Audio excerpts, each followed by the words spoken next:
আসসালামু আলাইকুম। ওসমান হাদির উপর যে আক্রমণটা হয়েছে, যে গুলি করা হয়েছে, এটাতে সুন্নিরা যে কতটুকু খুশি হয়েছে, সেটা আপনি তাদের কর্মকাণ্ড না দেখলে বুঝতে পারবেন না। গতকাল থেকে আজ পর্যন্ত সুন্নিদের কোন কর্মসূচি আপনি পেয়েছেন?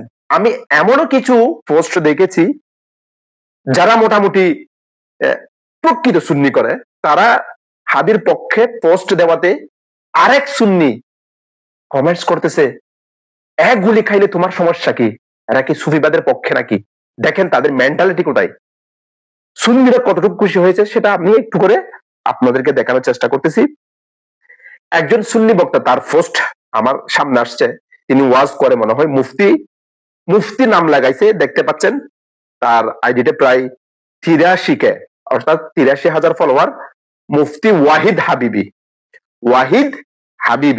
তো হাবিবি, কাদেরি, রজবি এ সমস্ত এগুলো ভন্ডরা লোক। আচ্ছা দেখেন তার প্রথম পোস্ট, এটা ৫ ঘন্টা আগে তিনি ছেড়েছেন। পোস্ট কে করেছে জানি না, তিনি কে পোস্ট করেছে সেটা জানে না, না জেনে এটা শেয়ার করে দিয়েছেন।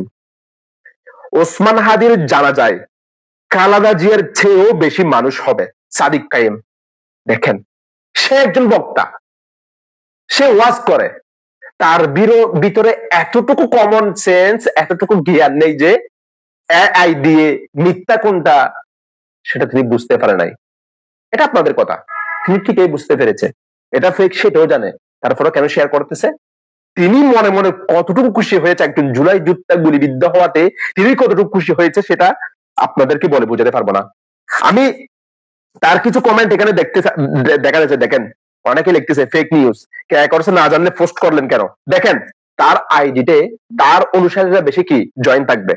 দেখেন এখানে আরেকজন, ওই যে তারেক রহমানের সাথে ওই যে যে হাদি ভাইকে গুলি করেছে তার ছবি কে পোস্ট করছে, এটা তোমার জানার দরকার নাই।